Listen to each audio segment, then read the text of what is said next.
Ray. Are you a human trafficker? Boundless. I've had enough of the nonsense, and I'm not afraid to say it. Don't get us on the BBC. Every weeknight, I tear through the headlines. The smell of gasoline. Should we be worried about it? From Westminster madness to cultural war chaos. What I'm going to do now is they are throwing things out the car as we speak. Get ready, Britain. Here we go. Patrick Christie tonight, weeknights from 9 p.m, only on GB News, Britain's news channel. Hi, I'm Michelle Dewberry, and my show is your opportunity to cut through all the noise and dive in headfirst to some robust debates. Ideas clash. Situation, isn't it? Because the failure is... You're deliberately avoiding my point. Nothing's held back. And if you think this is the end of it, wait for more. And we do not shy away from the difficult stuff. Sometimes I want to shake people and say, if only you understood. So join me on Jubes & Kerr weeknights at 6 p.m, only on GB News, Britain's news channel. Mornings don't have to be tiresome, especially if you have the right company. Wake up to news as it happens, opinion and debate, and of course, a little bit of entertainment too. Because when the kettle's on, we're on. That's Breakfast on GB News, a show worth waking up for. Every morning from 6 a.m. Only on the People's Channel, Britain's news channel. We'll spread the news, you spread the word. From the school run to the home run, watch a new show for all of Britain. He can say whatever he wants. A straight talking show where all voices are heard. And, you know, when are we going to stop talking about smashing the gangs and actually do it? With the stories that matter from every part of our country. There's a bit of a crash landing there for your Chancellor. Bold, fearless and standing up for you. That's me, Martin Daubney, 3 p.m. till 6 p.m, weekdays, here only on GB News. The People's Channel, Britain's news channel.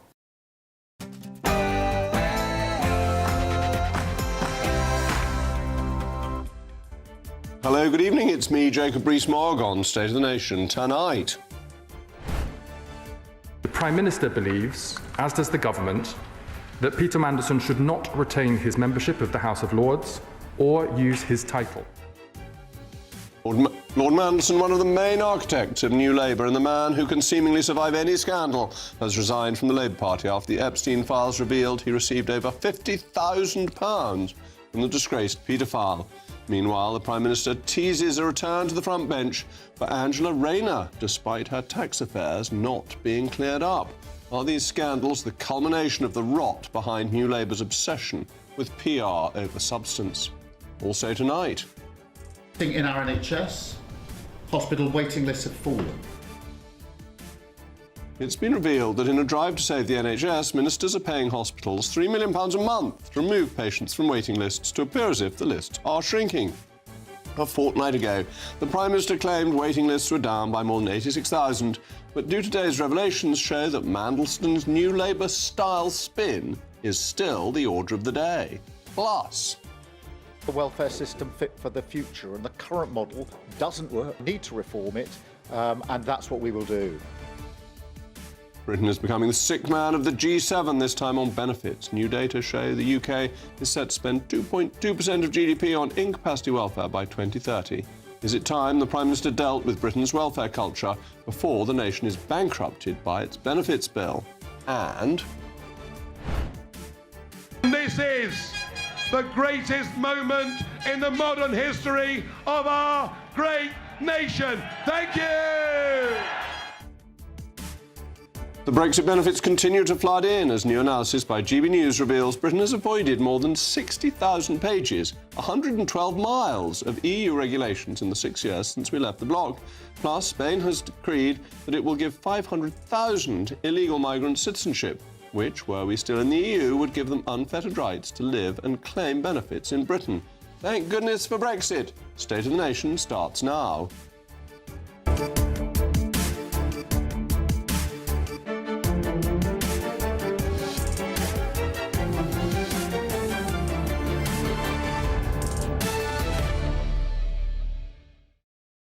I'll also be joined by my most penetratingly percipient panel, the former Conservative MP and Minister, Sir John Redwood, and the former Labour MP, Stephen Pound.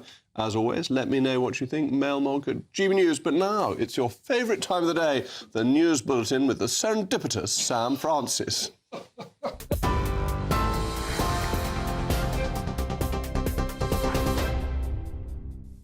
Serendipitous, that's one I can do. You're going easy on me on a Monday. Anyway, police are reviewing reports of alleged misconduct tonight in public office after Peter Mandelson was accused of sharing sensitive information with the convicted paedophile Jeffrey Epstein. The former UK ambassador to the United States features repeatedly in millions of documents released by the United States Department of Justice, all as part of the so-called Epstein files. The Metropolitan Police says it is now reviewing multiple reports following those releases and is assessing whether they meet the criminal threshold for investigation. Those files also appear to show Mandelson received $75,000 in payments while he was a Labour MP. In response, the Prime Minister, Sir Keir Starmer, has said Mandelson should not remain in the House of Lords and has ordered an urgent review into all contact between the pair while Mandelson was in government. Lord Mandelson, though, denies wrongdoing, saying he has no recollection of the payments and has resigned from the Labour Party to avoid what he called further embarrassment. Well, earlier today, the Cabinet Minister Darren Jones told the Commons the revelations raise serious concerns about Mandelson's conduct in office. Peter Mandelson must account for his actions and conduct. It is an understatement to say that his decision to continue a close relationship with a convicted paedophile, including discussing private government business, falls far below the standards expected of any minister. His behaviour was unequivocally wrong and an insult to the women and girls who suffered. No government minister of any political party should have, nor ever should, behave in this way. In other news tonight, the mother of Rhiannon Whyte says the government must be held accountable for her daughter's death after her killer was jailed for life.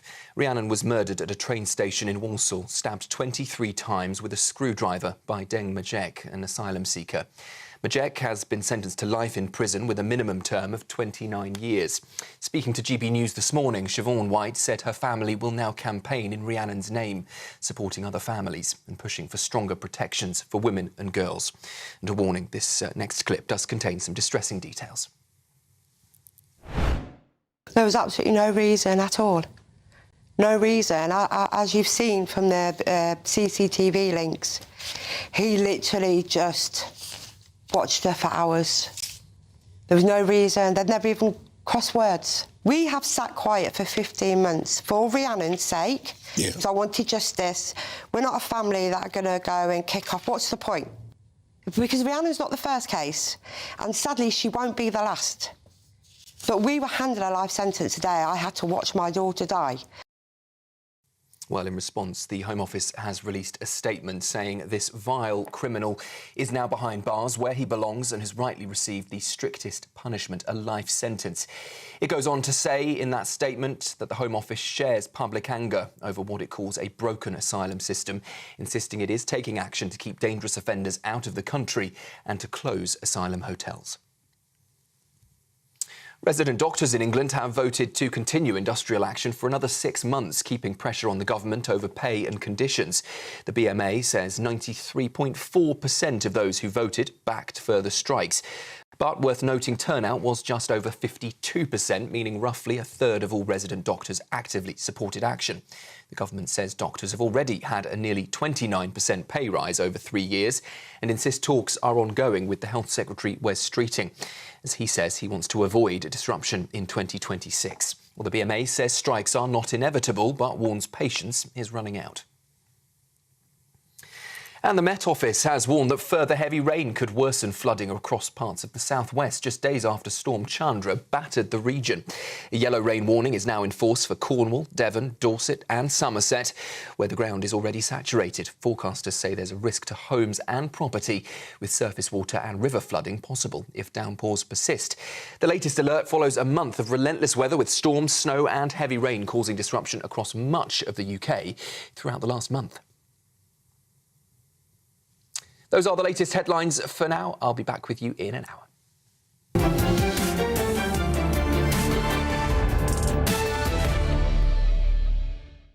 Welcome back to State of the Nation. Lord Mandelson, one of the main architects of New Labour, the man who never seems far from political scandals, has found himself mired in such a swamp that even he couldn't spin his way out of it. After surviving cash for access rows, lobbying controversies, questionable associations and guacamole embarrassments, Lord Mandelson has resigned from the Labour Party following the latest release of the Epstein files. The files reveal that he received more than £50,000 from the disgraced paedophile Jeffrey Epstein. Lord Mandelson says he doesn't recall the payments and expressed regret. But Lord Mandelson isn't an aberration. He is New Labour personified, obsessed with presentation, reputation management, and the assumption that if you use words to mean what you want, Humpty Dumpty words, the substance can be elided. Because while Lord Mandelson has finally accepted his fate, the Prime Minister, Sir Keir Starmer's judgment must still be under scrutiny. He appointed Lord Mandelson as the British ambassador to the United States after winning the general election in 2024, with limited vetting and in spite of Mandelson's penchant for scandal. He used Mandelson to sell his dreadful Chagos deal to Donald Trump. Mandelson and Chagos are intimately linked, and to other Republicans in Washington. This was the Mandelson expertise, to be able to sell the worst deal, to spin it as if it were gold, rather like a failed Rumpelstiltskin. In September 2025, when emails between Lord Mandelson and Epstein were revealed, showing a close friendship between the two men, the Prime Minister told the House of Commons this. The relationship between the US and the UK is one of our foremost relationships, and I have confidence in the ambassador in the role that he is doing. Days later, he fired Lord Mandelson after immense political and public pressure. But it wasn't what he wanted to do, was it?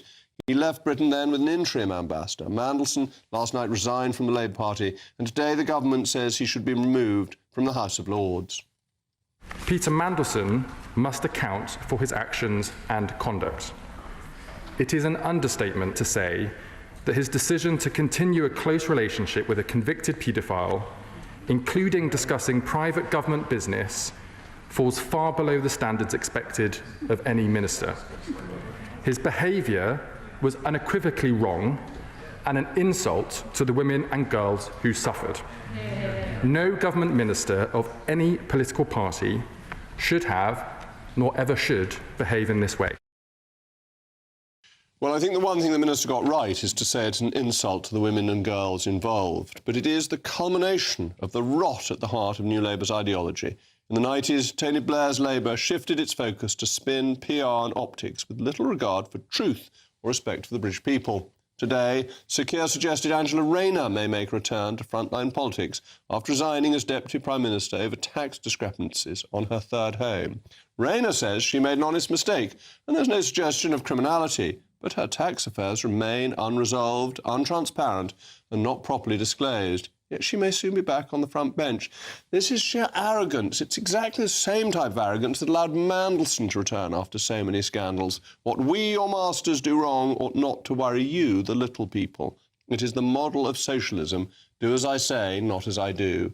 It is contemptuous to the British people and to taxpayers. It is contemptuous to voters who were promised change from elitist politics. The failed Chagos deal, which was sold to Washington by Mandelson, is falling apart as part of this, as Trump realises what a bad idea it was in the first place.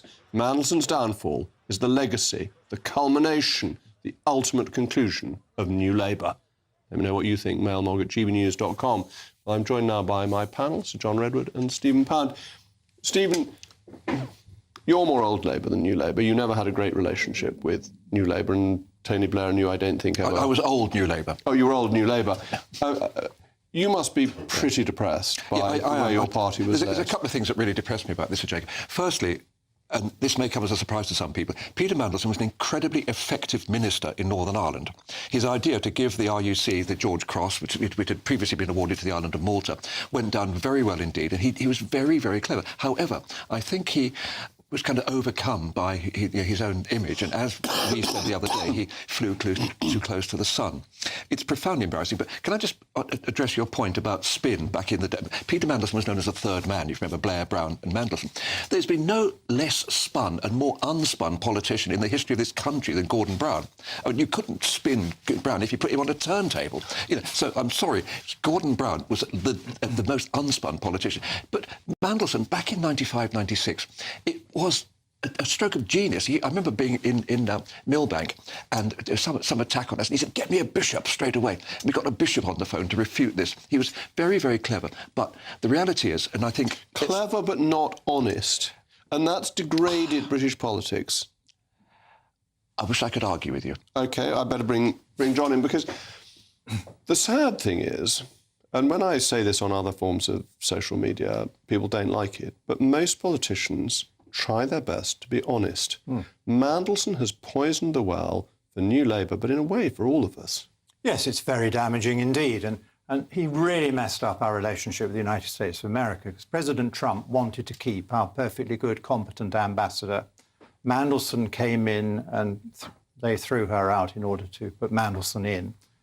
They had to smooth talk the president that this man was straight and good and was just what he wanted. The last thing President Trump wanted was somebody too close to Epstein, because he is rightly saying he's had nothing improper to do with Epstein, doesn't want somebody there dragging Epstein into the Oval Office. And then, as you rightly say, Chagos is one of the main things that Mandelson obviously had to lead on to persuade the president to go for this really bad deal. And it looks as if Mandelson didn't explain that deal properly to him. The president still thinks that we're getting money for it rather than having to pay a lot of money. And the president clearly hadn't been alerted to the very sensitive issues about the nuclear capability of the base and Mauritius being anti-nuclear. So he let us down very badly over Chagos, and that is really messing up the American relationship. And this reflects badly on Starmer, who, in spite of the scandals around Mandelson before, failed to do proper vetting and was determined to appoint him. It's a question of prime ministerial judgment. Well, absolutely. I can't understand what got into his mind, because everybody knew that there were all sorts of problems with Mandelson. He'd twice been removed by his friends, who were Prime Minister at the time. And then everybody knew he had a link with Epstein. And really, I mean, you don't just say one question to somebody like that and say, was anything wrong? No, nothing was wrong. I mean, you've got to look into it, because it's really derailed the government. I think we may possibly need to be a bit cautious, because there's a possibility of criminal action here. If this was commercially sensitive information that was given to another person, that is a criminal... But it's not sub judice yet, so at the moment we're completely free to talk about it, yes. If it were, yes. But let's just get back to Chagos. I mean, don't forget, Chagos originally was, was Harold Wilson giving Lyndon Johnson an excuse not to commit British troops into Vietnam, and it made a lot of sense. But the reality is the Chagosians are the key people there. They're living in a slum in Port Louis in Mauritius at the present time, the most appalling conditions. Most of them are over here in Crawley, and they think they probably want to stay there. We can talk about that. But let's not forget that President Trump was massively in favour of returning Chagos to Mauritius, who were the... No, he was told by Mandelson and others whether he was or not was a good deal for America, because they said, don't worry, we'll take care of it. The legals are strong and we will pay the money. So why wouldn't Trump say OK? But that was only half the story. So you don't believe everything you're told? But he didn't explain the risks about the nuclear defence, the risks to the local environment. That's slightly derogatory to President Trump to imply that he knows nothing except what he's told. No, because President's so busy, and he thought that Mandelson was, as the British ambassador, somebody he could trust. So a dishonest ambassador sold a dodgy deal to the President of the United States, which is very bad for Britain. I think the agent behind the Chagos, it was Lord Hermer. I don't think there's much question about that. Yeah, but it was Mandelson in the room, and we know from what President Trump has said, he wasn't given a proper understanding of the transaction. No, when this was promulgated, and they didn't even know about the treaty obligations. We have a treaty obligation to hold the freehold for America, and they didn't even explain that. Well, how do we know that we don't? Well, because it would have come out. And they didn't explain that's a big if. They didn't explain it to us either. We had to discover it. But, Stephen, in our last bit on this, how badly do you think this damages the reputation both of Starmer and of Tony Blair? I don't think it damages the reputation of Tony Blair particularly. I think but Tony they were Blair, so close. Yeah, they were indeed. But as I said, so was Gordon Brown, so was many other people, Jack Straw, and lots of other people. I think it damages the reputation of the Labour Party. And it gives me no pleasure whatever to say that, because some of the barbs that you were thrusting at us a few moments ago will stick and will hurt, and we will bleed from them. But it makes the task of actually trying to recover that faith and get the faith back for the British people all the more important. But Gordon Brown thinks there needs to be a high-level serious inquiry into some of those emails, and you're right that we don't want to go into the detail of them. But if the former Prime Minister thinks they were possibly but very isn't it dangerous... marvellous that there are some sea-green incorruptibles in Labour? I don't think anyone could accuse Gordon Brown of being anything other than utterly No, he's saying the right thing now, but it's very important. Well, he always did, John, he always did. A former Prime Minister, even when it wasn't Mandelson, thinks this has to be inquired into. But Brown rehabilitated an already multiply disgraced Mandelson when he brought him in. But that was just the first time. That was about the third time he was brought back. Well, I think the Hinduja affair was... the Hindujas, the loan... You know, all of that was out in the public domain before Brown brought him back. So everybody seems to be taken in by the Mandelson magic, the Mandelson charisma. But haven't you just put your finger on it? This man did have a certain amount of magic. Maybe he was a snake oil salesman, I don't know. All I can say, the closest I was to him in Northern Ireland, I saw a consummate politician, a man who could play the public like a pianist. He was brilliant at that. However, as we now know, he was maybe a whited sepulchre. Well, perhaps it's an opportunity to bring back the ancient process of impeachment, because I think that might solve all dragged this. to the bar of the House, possibly. No, impeachment is a proper legal process. Anyway, on his relationship with Epstein and leaked emails, Lord Mandelson previously told the BBC, "I relied on assurances of his innocence that turned out later to be horrendously false." His lawyers claim that it was a shakedown of him, a criminal conspiracy. "I foolishly relied on their word, which I regret to this day." Well, I think he regrets it even more this day. Anyway, in a moment...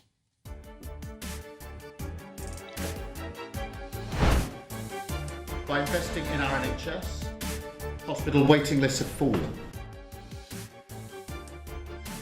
It's been revealed that in a drive to save the NHS, ministers are paying hospitals £3 million a month to remove patients from waiting lists to appear as if the lists are shrinking.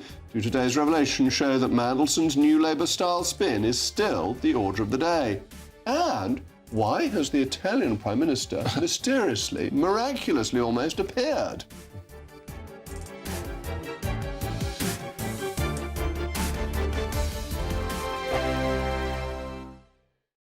Westminster's full of talk, but out here, it's the real world.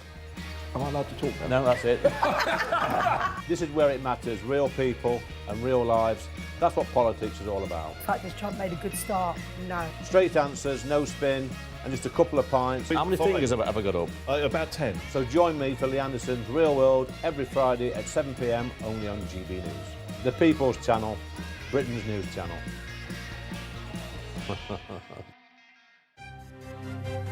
GB News Breakfast, every day from 6 a.m. United legend Remy Moses and an Yes, imposter. famously played for United back in the early 80s, having had a really successful spell at West Bromwich Albion, retired at the age of 28, of course, played for England. Now, you were telling me this morning you'd noticed the story, Anne, didn't you, in the Mail, and I checked it out myself. Yeah. And when you mentioned Remy Moses, I thought, well, what's she talking about Remy Moses for? I thought, well, he died weeks ago. Yeah, except And I that thought, he didn't. He didn't. So a bloke called Kenneth Sim was masquerading as Remy Moses in the island of Zante. And he had been assuming this alias for many, many years. Kenneth Sim has turned out to be, he died just a few weeks ago, but he turned out to be a retired mortgage advisor from Hemel Hempstead, I think. Now, the entire island... Marketing executive, sorry. Yeah, the entire island, including his wife, Yeah. believed he was Remy Moses. It was on his third wife. He almost believed it. So he died and they believed then that Remy Moses Has died, yes, yes. And when they they even gave him a really big, glamorous, no, I don't mean that, it's sort of celebrity almost funeral. Wow. And he wore the Man United They kit when he believed was they were training. burying the legendary footballer Remy Moses. Yes, and he was story. revered on the island as well. I mean, he did a lot of good work. He coached women's football teams and he was involved in lots of different clubs. He didn't take any money for it. He could be seen wearing the United all the clothing, all the training kit and everything. But when they did the funeral, they couldn't understand why there was nobody there from Manchester United. They contacted thought the club. that he's one of their legendary figures. Yeah. Why did nobody come? So they contacted the club. And they said, well, he's very much alive and well. And his brother said the furthest he goes is into Manchester to play snooker. Yeah. So this man had convinced everybody he was Remy Moses for many, many years. Like I say, even his wife thought she was burying. Wow. GB News, the People's Channel. want to know what's really going on in the corridors of power. Labour don't know what to do with you half the time, and that makes you quite lethal in the chamber. Get behind the headlines with Chopper's Political Podcast. Join me, Christopher Hope, as I sit down with the great and the good of British politics. We'll see where this ruling takes us. These are the stories shaping our nation. Chopper's Political Podcast, available now on all platforms. Listen in and stay ahead.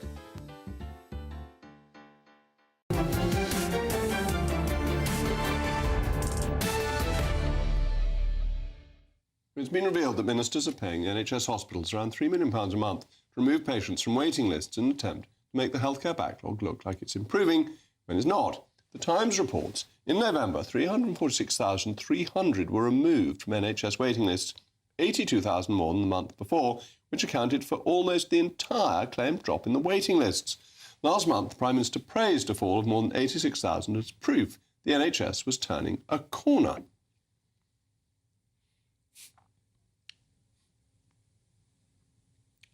All right, that didn't sound very much like Sir Keir Starmer, did it? I think there's some problem with the video. Perhaps you've had enough of him today. But new analysis suggests that that drop was driven almost entirely by validation exercises, despite fewer operations being carried out. So is Labour fixing the NHS or simply fixing the numbers? Well, I'm joined now by the health commentator and writer, Roy Lilly. Roy, thank you very much for joining me. What does validation really mean? What is the process and how does it work? Well, it's a good evening. It's a really laborious process. You have to go through the waiting list effectively line by line. You start with the oldest and work towards the newest, and you see if who's still waiting. Are they dead? Have they gone private? Have they got better because some illnesses are self-limiting and get better? Have they got fed up and gone elsewhere? Have they moved? And so you have to wade through it. Then you have to check clinically where they are and their condition. And so it's a very laborious thing. All hospitals do it. I mean, we used to do it sort of once every 6 months, something like that, because effectively the system takes care of itself. If you write to someone and they don't write back, or you write to someone, they say, well, I've gone private, then you know you haven't got to be bothered with them. But what is happening here is the waiting lists really aren't coming down. We're adding nearly as many people onto the waiting lists as we're getting off the waiting lists. There's a tiny bit of headroom. And so this is a good way, and they're paying the hospitals to do it because it is so laborious. You have to, the bookings administration people don't have enough staff to do it. So they get agency staff in to plough through it and do it manually. It involves a lot of phone calls and fiddling about. What is really happening here is they can't bring the numbers down, and they won't. And I'll explain why. The NHS is targeted on 92% of people through the system in 18 weeks. To do that, waiting lists have got to be about 3.5 million. You can get that number of people rotating through the system, and it works. Now, we've got 7.5 million people on waiting lists, so there's 4 million above the 3. So in order to, we've got to get back to getting the 3.5 million through the system, and then on top of that, you've got to get the 4 million through the system by the time of the next election, which is like, give a damn, about 2 and a bit years. And so can we do an extra 2 million a year on top of the 3.5 million to bring the waiting list down? The answer to that is no. There isn't the capacity in the system, and it can't be done. And the validation, therefore, in and of itself is a perfectly sensible thing to do. It's worth taking dead people off the waiting lists, and then those appointments are made available. But it's also almost a process that becomes inevitable if you've got long waiting lists, because if you've got short waiting lists, people just come in a reasonable amount of time, and they haven't gone private, they haven't recovered, they haven't died, and it makes a much more sensible list. Would that be fair? Yes, I think it is fair to say that. And there are other fiddles you can do as well. You can present the numbers in a different way. You can disaggregate the lists and say, well, OK, let's have a look at people waiting for hips and people waiting for cataracts. Cataracts are much quicker to do, so you can say, oh, waiting lists for cataracts are coming down. I suspect they're going to do that. There's also regional variations as well, and that's around deprivation and how the sort of the wellness or otherwise of the people who live in the area where the hospital is. Waiting lists are generally longer in those areas. So, I mean, there are still, we've started with weeding the list, but I think there are a few more fiddles in the pipeline. And one of the worrying things about the Times report was that actually in one of the months they were looking at the number of operations had gone down, so that the net increase, once you deal with the validation, would actually have been, it would have been still been going up rather than down, so getting worse. Yeah, there's a huge productivity problem. Productivity is better than it was in some instances before COVID, but in some instances it isn't. And the difficulty there, I mean, there are staffing issues, there are experienced staff that are leaving, so you've got a lot of inexperienced staff. You've got a lot of people who present now later with much more serious conditions and are sicker. Older people usually have comorbidities as well. But the NHS is nowhere near sorting out their productivity problem. It isn't just a question of throwing more money at it, and it's not just a question of throwing more staff at it. It's a question of flow through the system. The NHS is like a big production line, really. Sick and poorly people go in one end, and fixed up people hopefully come out the other. Well, we all hope for that. Roy, thank you very much for joining me. And NHS productivity is something we've talked about on this programme before. Italian authorities are investigating a mysterious makeover inside one of Rome's oldest churches. An angel has been restored, and the faithful say it looks rather familiar. So familiar that lefty politicians are moaning and tourists are lining up to stare, because the angel hovering over the altar, maybe by divine inspiration, seems to be the face of Italy's Prime Minister, Giorgia Meloni. But just think how cross the Pinkos would be if it had looked like the angelic Baroness Thatcher. Now, isn't that a picture to lift your hearts on a cold February day? In a moment. We must have a welfare system fit for the future, and the current model doesn't work, need to reform it, and that's what we will do. Britain is becoming the sick man of the G7, this time on benefits. New data show the UK is set to spend 2.2% of GDP on incapacity welfare by 2030. Is it time the Prime Minister dealt with Britain's welfare culture before the nation is bankrupted by its benefits bill?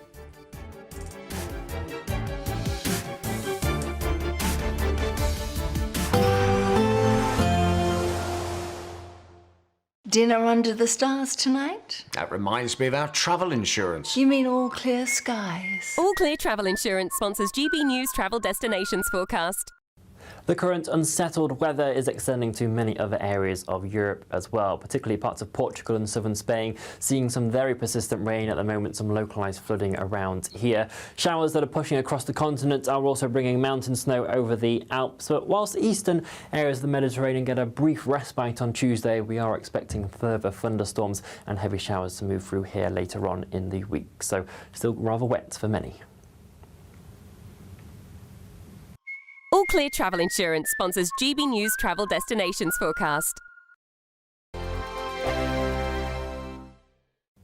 Evening. Yes, it's time for your latest weather update from the Met Office here on GB News. Rain is returning to southwest England, and more wet weather to come across the northeast as well, with some snow mixed in here. Most places feeling a bit colder tomorrow compared to today. Low pressure systems continue to grow down to the southwest, being blocked from moving by a big area of high pressure. So the weather's kind of stuck in this rut. A further pulse of rain coming into the southwest, where the ground is very, very wet. So extra rain is likely to cause some flooding problems, even though it's not particularly heavy. Staying wet in northeast Scotland as well, and the snow level coming down here. Most places avoiding frost with a lot of cloud and a fairly brisk wind, which will bring a real chill tomorrow. As the air gets colder, that snow coming down to lower levels over eastern Scotland, maybe rain on the coast, but you won't have to come too far to see some snow. The rain easing perhaps in Cornwall, but more wet weather to come for Dorset, Somerset and Devon. Met Office warning remains in place here. That rain extending across Wales, but Northern Ireland, much of Northern England's dry and drab. Some brightness in western Scotland, but the snow warning in place across the northeast. To say that snow coming down increasingly to lower and lower levels. So we may see rain on the coast, but the snow elsewhere could cause some disruption as it builds up through the day, particularly, but not exclusively, on the higher routes. The rain will edge northwards, covering the Midlands, East Anglia by the time we get into the afternoon, and most of Wales. Cold day with that rain over the Midlands and East Anglia, 4 or 5 degrees with that wind continuing to feed in the cloud. And as things turn colder, the wet weather moves northwards. We'll see a bit more snow on Wednesday. Again, mostly over the hills, but some at lower levels possible for a time over northern England and Scotland. Warning in place for Shetland through Wednesday as well. Elsewhere further south, looks a bit brighter across southern parts of England and Wales on Wednesday, and a bit milder here as well, but further north, staying on the chilly side throughout. Decisions made in Washington aren't just shaping America, they're shaping Britain too. From migration to global security, from crime to health. Whatever happens in the White House today will be felt in your town or city tomorrow. That's why The Late Show is live from Washington, DC. Cutting through the politics to show you what it all means for Britain. The Late Show live every night at midnight. Only on GB News, Britain's news channel. Hi, I'm Michelle Dewberry, and my show is your opportunity to cut through all the noise and dive in headfirst to some robust debates. Ideas clash. Situation, no, isn't it? No, because the failure is you're deliberately avoiding my point. Nothing's held back. And if you think this is the end of it, wait for more. And we do not shy away from the difficult stuff. Sometimes I want to shake people and say, if only you understood. So join me on Jubes & Co. weeknights at 6 p.m. only on GB News, Britain's news channel.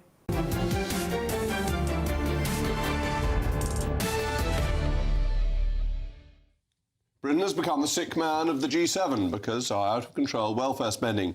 New forecasts showing capacity and disability benefits could account for 2.2% of GDP by the end of the decade, higher than any other major economy. The Prime Minister promised to tackle the problem, but he has been repeatedly hindered by the hard left of his party. So as Britain descends further into a culture that rewards shirkers over workers, will the Prime Minister finally confront his party or allow Britain's benefits bill to spiral until the nation is bankrupt?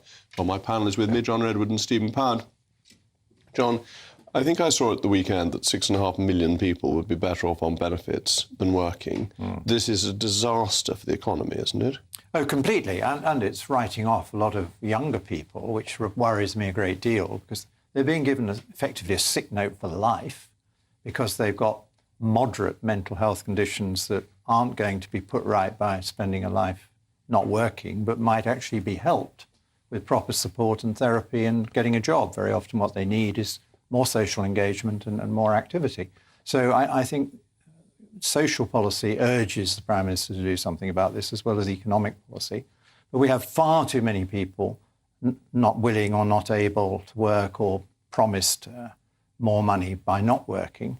And there's been a recent study which shows it's not just the benefits, it's also that they get lots of other things as a result of being on benefit, so that it's much more worthwhile for some of them than taking a lower paid job and working their way up. Isn't this a real problem, that your former colleagues in the House of Commons won't allow Starmer to do what actually he would like to do, and is also essential for the country? Well, watch this space, because Wes Streeting is actually addressing this issue head on. You know, he's grasping the nettle. But interestingly enough, I remember when I going back to Northern Ireland, I was amazed at the majority of cars, for example, in Northern Ireland, the ones that are actually done on the mobility scheme, the majority, the huge numbers. And people said to me, the 3 areas of massive, massive sickness and long-term sickness in the United Kingdom, Northern Ireland, South Wales and Scotland, post-industrial countries, where it had huge, heavy industry, which is now gone, but it's left a legacy of illness. On this welfare, Germany, actually per capita, has more people on the sick than we do. But Stephen, and their benefits are higher. I'm sorry to interrupt it's got to be addressed. But is this a legacy of illness, or is it a legacy of hiding unemployment as sick benefit? Well, there was a time, as we all know, a previous Prime Minister who actually preferred to have the sick statistics rather than the unemployment benefit. But the problem we have here is generational. The real difficulty, I have, we've all been in our surgeries, we had people whose parents and grandparents were actually basically watching daytime television.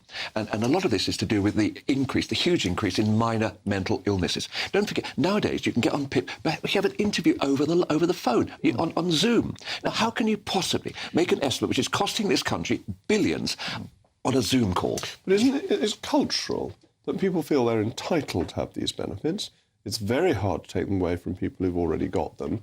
And you just have a culture where people don't want to work. And interestingly, there's 6.5 million who work who would be better off on benefits. They culturally want to work. Their self-esteem depends on it. Well, I think a lot do. And that's why the system is doubly cruel, because it's not letting them or sending the right incentive. But I think we all agree on this for once, that the government needs to review all these benefits and to make sure they go to people who really do need them, because some people can't go to work and they shouldn't be pushed into doing so. But for all those who can go to work, they should have the requirement to look for work, and it should also be very clear that they will be better off after allowing for the extra expenses of work and the loss of some fringe benefits you don't get when you go to work. So they've got to review the whole package. So Ian Duncan Smith had precisely that idea. But the thing that's exercising the whips in the House of Commons today, certainly on the government side, is special educational needs.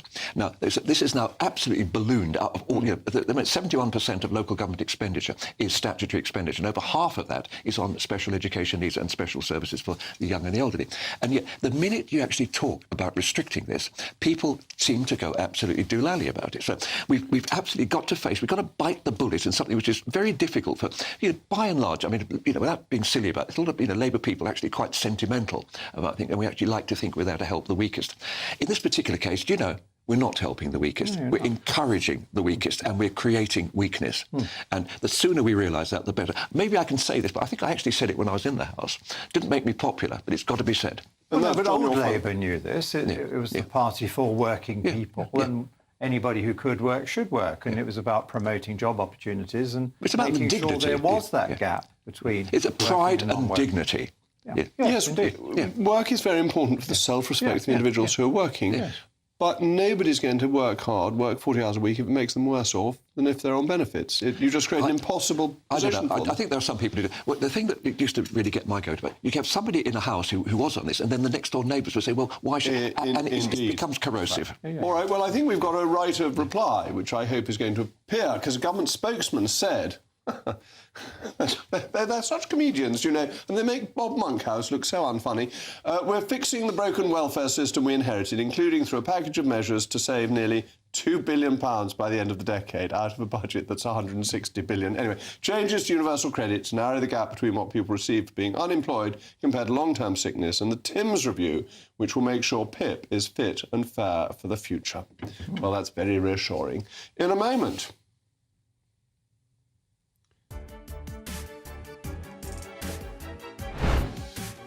This is the greatest moment in the modern history of our great nation. Thank you!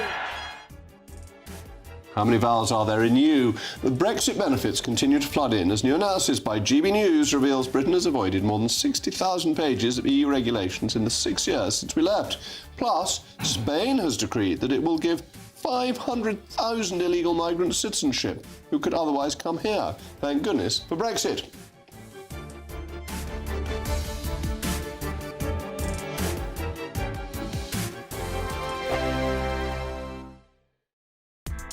Join me, Nana Akwe, for an informative, interactive news programme with a difference. It's fun. No, you didn't say that, Dave. I'm so surprised. I think there's an element of truth to that. Join me from 3 p.m. every weekend, only on GB News, Britain's news channel.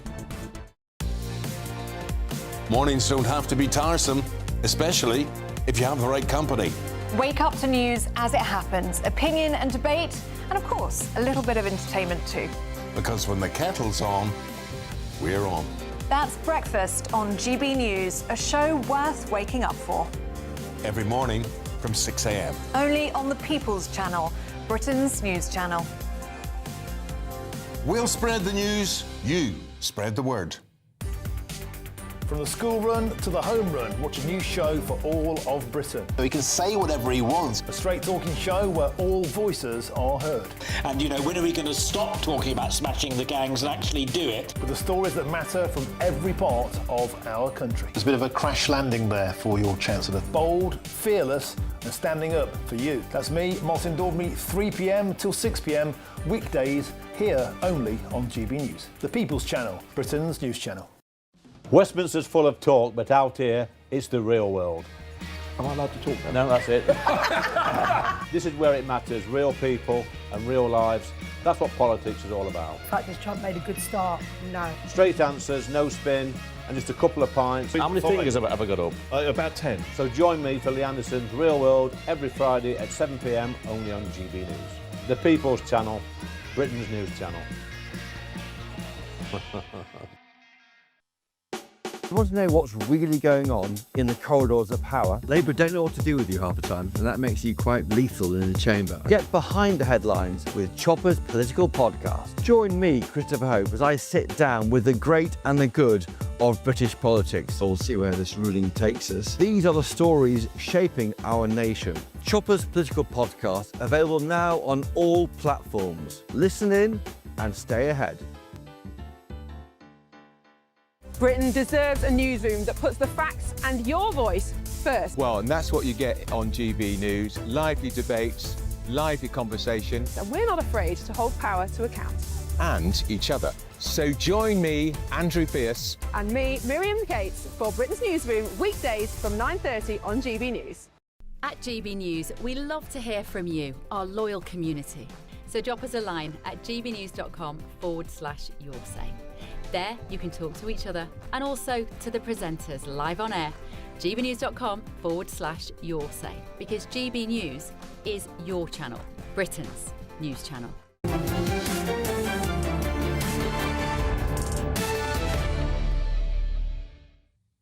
In January 2020, Britain finally left the European Union after 3.5 years of gridlock. You and all of us have made history, and this is the greatest moment in the modern history of our great nation. Thank you! To him. The establishment did everything it could to prevent it, using the courts, the House of Commons and blocking a general election. But eventually, democracy prevailed. Ever since, the blob has tried to blame Brexit for everything, to find an excuse to take us back into Brussels by stealth. But the facts prove otherwise. Today, GB News has revealed that since January 2020, we have avoided over 600,000 pages of EU regulation, over 112 miles of paperwork, enough to cross the English Channel 6 times, not even in a small boat. Another domestic benefit is being unconstrained by AI rules. And as you will notice, we were talking earlier about angels, and just look what we can create, the angelic form of my two brilliant panellists. Also, more seriously, in Spain, the socialist government has decreed that 500,000 illegal migrants will be granted citizenship, which without Brexit would have been people who would then have had full rights to live and claim benefits in Britain. Well, I'm very pleased to be joined now by the Senior Fellow at the Centre for Fundamental Rights, Jorge González Galarza. Thank you very much for joining me. 500,000 illegal immigrants to be given rights, and that, of course, gives them full freedom of movement across the European Union. Yes, absolutely, Jacob. And I very much understand how in many other programs, TV programs, night shows like your own across the continent, there's been, increasing worry, concern, what is going on with the over 500,000, people who have all of a sudden turned into legal residents in Spain, who will all of a sudden be able to travel across Schengen and beyond. Many of them, I'm sure, will be making their way to the UK. This has been a tremendous disaster for Spain, and we can get into the reasons of why it was done and what are the consequences going to be for Spain itself. But as you said, I think many other European countries should be taking a close look at the way that the left in all our countries is using migration to rig the census and to rig the country itself. And this is also a problem because Germany took in, whatever it was, 1 million people from Syria, and you have refugees come in, and that's determined by national politics, but it gives them an international citizenship, which all the other member states just have to go along with. That's a real problem, isn't it? It's causing real strains in the EU, and Hungary is very against all of this, is being fined on a daily basis for refusing to go along with a pan-European migration system. Is this causing problems for the European Union structurally? Yes, well, what I found very interesting over the past few days, ever since last week, on Tuesday last week, Spain decreed this mass amnesty, was that this very much runs against the EU system itself, the EU Migration and Asylum Pact, which is slated to come into effect rather soon in the next few months, gradually. When you have a system, as you said, in the EU that seeks to manage migration and allocate migrants that come in through asylum, through other channels. And all of a sudden you have a country like Spain that says, hey, look, here's another 500,000. They can all of a sudden move across freely. There's been, there is going to be a lot of fraud, that we know. And we can get into the politics of Spain. I'd love to share some of the details with your audience, but this is indeed a way to stick it to the EU. And our prime minister thinks he is sticking it to Trump, thinks he is sticking it to the far right, to the anti-migrant far right, people like you and I. But really it is, as you said, a very, very complex problem to handle for governments like Denmark, which is a social democratic government, a very tough government when it comes to migration. You mentioned Hungary; they're being fined $1 million a day for having a border and for keeping out illegals. So yes, this really goes to show that the system that we have at the moment just doesn't work for the continent. And in a word, do you think these 500,000 will leave Spain and go to other countries? Well, I bet many of them will. I bet many of them will stay. We also have a lavish welfare state that has attracted them here in the first place. All right. I've got to move on to my panel, but thank you so much for joining me and explaining that, because my panel are still with me. John, this is a big benefit, that if immigration policy isn't working now, it's our fault, and we can blame British politicians. We can't say it's a decision by the Spanish Prime Minister. No, I mean, you're quite right. It could be far worse if we were in Schengen or in the EU, because many more people would have rights. And the tragedy is that politicians did not use the powers, the freedoms we got when we left to make a major reduction in migration from the rest of the world, which we were quite free to do. We did get a reduction in migration from Europe. But there have been many other Brexit benefits. I mean, the biggest one is the money. And we got far more money back than we even claimed during the referendum campaign, and the health service has absorbed a great deal of that. But I think it would probably be 25 billion a year to go back into the EU now, because they would expect more and the economies are a bit bigger. And we can, of course, now keep all our own customs dues coming in, whereas we had to give most of them away. We can keep all our plastics tax. We had to give that away. We can take tariffs off things. We've reduced an awful lot of tariffs or removed all tariffs on things we don't make or grow for ourselves, and these are big wins. And the scientific advances we can make, I made a joke about AI, but actually that's a very serious point, and gene editing and so on, that we can get better food production because we're outside the EU. Yes, I mean, many of those pages of regulation would make it more difficult for us to pioneer and innovate and try and keep up with America.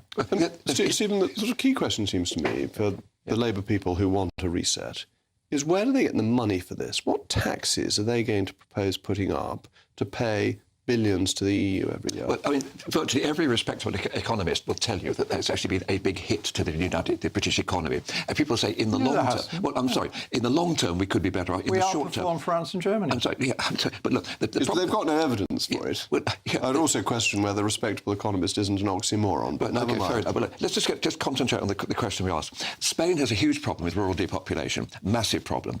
We have, in this country, twice, we've done exactly what the Spanish are doing. We've had the thing called the regularisation of overstayers regulations, whereby if you kept your head down for a few years, suddenly we had an amnesty. And this was not Labour, not Conservative, both of those parties have done it. So we've been there. What the Spanish are doing, and they reckon, because they have these two, as you know, these enclaves in North Africa, Ceuta and the other one, so they've got a huge problem with people coming over the border there, but they actually need people over there. So I think we were never in Schengen, and people forget, when you talk about the idea that Spanish people could come to this country, well, people from this country could go to Spain, and I know lots of people who go to Spain and who've worked in Spain would be quite happy to do so. But look, the bottom line is the Spanish have got their rules, we've got our rules. We can respect them, but we don't have to copy them. Yes, but because we're out of Europe, those 500,000 people have no right to come here, whereas otherwise they would have done. We were not in Schengen. Schengen doesn't really matter in this context. That's the free movement across. No, it's not. Schengen is the passport-free area. Free movement applied across the whole of the European Union, as you know. So they could have come here. They could have all decided they get their passport from Spain, they have a Spanish passport, they could have come through and they couldn't have been stopped. People will remember... They could have come here to work. They wouldn't have been entitled to benefits because they hadn't had the 5 years residency. They were entitled to benefits. No, you have to have 5 years residency. We were sending benefits to the children of people who were living outside the country. People who'd been here and worked here and paid tax here. Well, people who'd come here, they then were able to claim benefits. People who were working here were able to get benefits for their children who were living in foreign countries. It was an absolute racket. Fortunately, it's been stopped, as you probably... Well, it's stopped because we're no longer members of the European Union. And that's all saving us money. That's John's point. We are saving billions of pounds a year. But you see, Stephen won't answer the very good question you put of what taxes would we put up, even to pay for the reset? Because it's going to be far more expensive to have a student scheme where thousands of their students come here at our expense than under the scheme we've got. And it's going to be very expensive if we try and join this defence racket they've got. Well, the idea that there's some sort of fiscal harmonisation and that we in this country would increase our taxes to be in line with the rest of Europe. No, it's not that. It's to pay our subscription. It's to pay our subscription, which we no longer have to pay because it's left. We were net recipients. No, we weren't. We weren't. In 2 of the 4 years that we're talking about here, we actually received more back from the EU than we gave. No way. We've never been a net recipient from the EU, as you know. We used to get a rebate, but we were still net contributors. Right, yeah, but factoring and they the decided how to spend the money. I'm sorry, it wasn't factoring but the rebate. there's not going to be any rebate on the reset, and there wouldn't be any rebate. We don't even know what the reset is. The reset is talking about economic. We do know some of it. It's going to be a lot dearer for students to start with. It's going to be dearer if we join the defence thing. I'm sorry. No, it's big money. They're after our money, Steve. That's right. That's what they want. Not because they like us, they want our cash. The defence issue, we no longer have America. NATO, we're on our own now. We're on our own against a couple of... We're still in NATO, like all the others. Well, hang on a second. We've got to, in Europe, we've actually got to create our own defence structures. Stephen, I'm going to have to cut you off because we've got to talk about the Catholic Church, which is always a good thing on which to end, because today marks the Feast of Candlemas, the day in the Christian calendar that remembers the Blessed Virgin Mary and St. Joseph presenting the baby to Jesus at the temple 40 days after Christmas, when, of course, St. Simeon said, Lord, let us now thy servant depart in peace. And it was the symbolisation of light overcoming darkness. A light shineth in the darkness, and light shineth upon the Gentiles, I seem to remember. So today is the day, if you haven't already taken them down, you can take down your Christmas decorations, Candlemas, the presentation in the temple, the last day of Christmas. A happy Christmas for the last time from me until next December. And now it's over to the one and only Patrick Christie's. St. Patrick. St. Patrick. What have you... Warm and cosy, with a chance of zero visibility. Boxed Boilers sponsors the weather on GB News.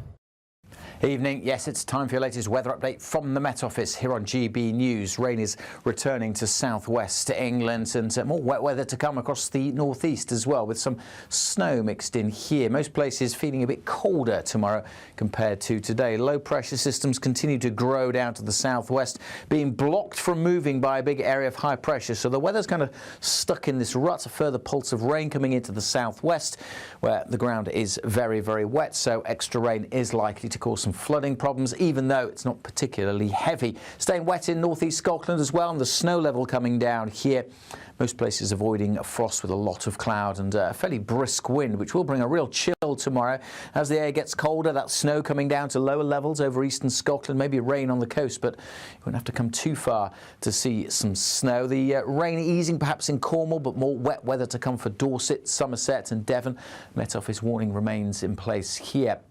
That rain extending across Wales, but Northern Ireland, much of Northern England's dry and drab. Some brightness in western Scotland, but the snow warning in place across the northeast. To say that snow coming down increasingly to lower and lower levels. So we may see rain on the coast, but the snow elsewhere could cause some disruption as it builds up through the day, particularly, but not exclusively, on the higher routes. The rain will edge northwards, covering the Midlands, East Anglia by the time we get into the afternoon, and most of Wales. Cold day with that rain over the Midlands and East Anglia, 4 or 5 degrees with that wind continuing to feed in the cloud. And as things turn colder, the wet weather moves northwards. We'll see a bit more snow on Wednesday.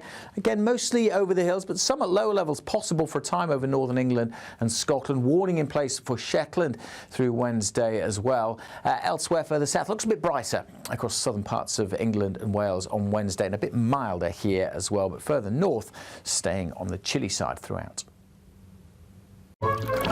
Warm and cosy, with a chance of zero visibility. Boxed Boilers sponsors the weather on GB News. This year, the adventure of a lifetime could be on us. Courtesy of Riviera Travel, there's a terrific £10,000 holiday for 2 to be won. Choose from over 30 worldwide destinations like Thailand, South Africa, New Zealand or even Sri Lanka. We'll also boost your bank account with a fabulous £30,000 in tax-free cash. For a chance to win, text WIN to 63225. One entry costs £2.50 plus one standard network rate message. Or text BONUS to 63225. 9225. 5 entries cost £5 plus 1 standard network rate message. Go to gbnews.com/win. Entries start at £2.50. Call 0903 686 3232. Calls cost £2.50 plus your network access charge. Or post your name and number to GB19 PO Box 8690 Derby DE1 9TT. UK only. Entrance must be 18 or over. Lines close at 4 p.m. on the 27th of February. Please check the closing time if listening or watching on demand. Good luck. Hi, I'm Michelle Dewberry, and my show is your opportunity to cut through all the noise and dive in headfirst to some robust debates. Ideas clash. Situation, no, isn't it? Because the failure is... You're deliberately avoiding my point. Nothing's held back. And if you think this is the end of it, wait for more. And we do not shy away from the difficult stuff. Sometimes I want to shake people and say, if only you understood. So join me on Jubes & Co. weeknights at 6 p.m, only on GB News, Britain's news channel. From the school run to the home run, watch a new show for all of Britain. So he can say whatever he wants. A straight-talking show where all voices are heard. And, you know, when are we going to stop talking about smashing the gangs and actually do it? With the stories that matter from every part of our country. There's a bit of a crash landing there for your Chancellor. Bold, fearless and standing up for you. That's me, Martin Daubney, 3 p.m. till 6 p.m, weekdays, here only on GB News. The People's Channel, Britain's news channel. Westminster's full of talk, but out here, it's the real world. Am I allowed to talk now? No, that's it. This is where it matters, real people and real lives. That's what politics is all about. In fact, has Trump made a good start? No. Straight answers, no spin, and just a couple of pints. How many fingers have I got up? About 10. So join me for Lee Anderson's Real World every Friday at 7 p.m, only on GB News. The People's Channel, Britain's news channel. You want to know what's really going on in the corridors of power? Labour don't know what to do with you half the time, and that makes you quite lethal in the chamber. Get behind the headlines with Chopper's political podcast. Join me, Christopher Hope, as I sit down with the great and the good of British politics. We'll see where this ruling takes us. These are the stories shaping our nation. Chopper's political podcast, available now on all platforms. Listen in and stay ahead.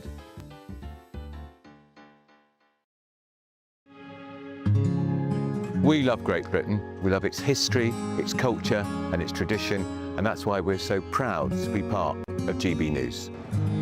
You look genuinely emotional. Oh, come here. GB News does pay attention to those who are ignored by the mainstream media. The majority of this country whose forefathers fought and died to maintain liberty, to fight for freedom of speech. The rule of law, the rights of property and democracy. This is the heritage that our country should be so proud of. Which of course includes our Christian heritage. There's been a huge resurgence in the number of people